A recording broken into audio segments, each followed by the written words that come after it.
तो यार अगर तुम लोग को इट का पार्ट 1 और सेकंड चैप्टर पसंद आया तो ये वाला तुम लोग के लिए इंटरेस्टिंग वीडियो होने वाला है, जहां तुम लोग को अब पता चलेगा कि पेनीवाइज असल में आया कहां से था और वो क्यों आया हुआ है। और इसीलिए इस सीरीज का नाम पड़ा इट वेलकम टू डेरी। और क्योंकि ये सीरीज सिर्फ एक प्रीक्वल ही नहीं है बल्कि बताती है कि पेनीवाइज उस शहर में बहुत पहले से क्या कर रहा था और कैसे पूरा शहर धीरे धीरे खुद ही एक विलन जैसा बनने लग जाता है। तो it welcome to the diary एक 9 एपिसोड का हॉरर सीरीज है जो कि इट पार्ट 1 से काफी पहले सेट होता है, मतलब 1960 के कुछ आसपास।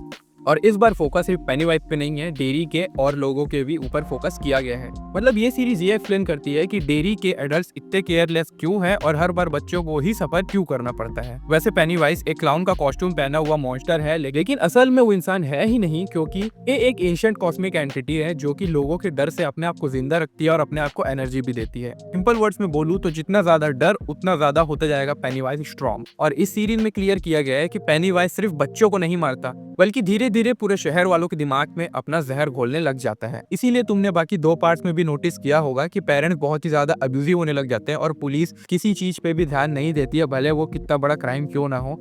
इसीलिए हर क्राइम भी उनके लिए नॉर्मल होने लग जाता है। तो चलो मैं तुम्हें 9 एपिसोड का एक शॉर्ट ब्रेक डाउन दे देता हूँ स्टेप बाय स्टेप, जिससे तुम्हें हर चीज की क्लैरिटी आसानी से मिल जाएगी। जैसे फर्स्ट और सेकंड एपिसोड में डिसअपेरेंस और डेरी का क्रीपी साइलेंस फील हो जाता है, तो वहीं थर्ड और फोर्थ एपिसोड में पुराने इंसिडेंट और ब्लैक स्पॉट का भी रेफरेंस है जो कि इट के पार्ट 2 से डायरेक्ट लिंक करता है। तो 5वें और 6वें एपिसोड में तुम एक्सपीरियंस करते हो पेनीवाइज का डिस्टर्बिंग फॉर्म, साथ ही साइकोलॉजिकल हॉरर पीक। और आखिरी एपिसोड थोड़ा इमोशनल लेकिन इंटरेस्टिंग होता है क्योंकि ये इट के फ्यूचर इवेंट्स को भी हिट करता है। मतलब सीरीज का हर एपिसोड इट यूनिवर्स में एक नया लेयर ऐड करता जाता है। जैसे कि यार हर मूवी या सीरीज में कोई एक कैरेक्टर होता है ना जो आपका फेवरेट बन जाता है, तो उसी तरह मेरा भी एक फेवरेट कैरेक्टर बन चुका था जो कि था रिच सैंटोस। और उस कैरेक्टर के बारे में भाई जितना बोलूं ना उतना कम है। मतलब बहुत ही ज्यादा इंटरेस्टिंग कैरेक्टर, हर टाइम एंटरटेन भी करता था और साथ ही अच्छे ह्यूमर के साथ साथ फनी मूवमेंट भी दे देता था। अब था मैं इसलिए यूज कर रहा हूँ यहाँ, वो तुम्हें ये सीरीज देख के खुद समझ आ जाएगा, तो एक बार ये एक्सपीरियंस जरूर करना। और अगर तुम लोग को इट के फर्स्ट पार्ट का रिची टोजियर याद होगा तो नोटिस करो कि रिच और रिची दोनों ही फनी थे, दोनों ही मजेदार जोक्स मारते थे और दोनों ही ह्यूमर से अपना डर छुपा के रखते थे। ये सीरीज साइलेंटली ये इंप्लाई करती है कि रिची जैसे लोग उससे पहले भी थे।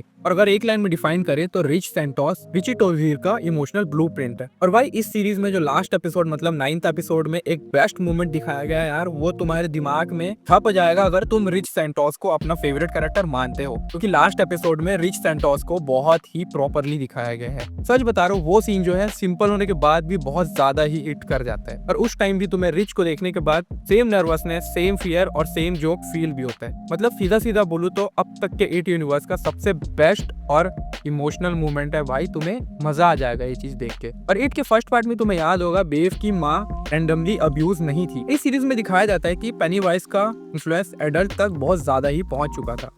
एक तरह से एक ट्रॉमा बोल सकते हैं, जैसे पेरेंट्स से बच्चों में पहुंचता है और बच्चों से नेक्स्ट जनरेशन में। इसी वजह से रिची जैसे कैरेक्टर पहले से ही ब्रोकन मिलते थे। और एक चीज तुम्हें सच में फील होगा कि ये सीरीज देखने के बाद इसका फर्स्ट और सेकंड पार्ट और ज्यादा ही सेंस बनाने लग जाता है। बता रहा हूँ अभी तक तुमने जितना भी हॉरर शो देखा होगा, भले वो कॉन्ज्यूरिंग भी क्यों ना हो, बट ये अगर तुम शो देखोगे तो यार ये उससे भी नेक्स्ट लेवल चीज बना देती है। मतलब स्ट्रेंजर थिंग्स लोग देख रहे हो ठीक है, बट ये एक बार एक्सपीरियंस करो, सच बता रहा हूँ तुम्हारा ओपिनियन पूरी तरह से चेंज हो जाएगा इट को लेकर। जो तुमने फर्स्ट और सेकंड पार्ट में एक्सपीरियंस किया है वो समझ लो तुम्हारे लिए कुछ भी नहीं था। एक बार वेलकम टू डेरी आके देखो, में मजा आ जाएगा। जियो हॉटस्टार पे अवेलेबल है तो तुम आराम से जाके देख सकते हो, एंजॉय करो। पूरे 9 एपिसोड आ चुके हैं, हिंदी में भी अवेलेबल है। और अगर तुम लोगों ने ये देख रखा है, मैं एक्चुअल में कौन सा पार्ट सबसे ज्यादा बेस्ट लगा ये चीज कमेंट में लिख के जरूर बताना। कि लाइक कर दो, शेयर कर दो और सब्सक्राइब जरूर कर दे जाना ताकि ऐसा अपडेट तुम लोग से मिस ना हो जाए। फिलहाल के लिए तुम लोग जाओ ये सीरीज एंजॉय करो, उसके बाद मिलते हैं अगले एपिसोड में।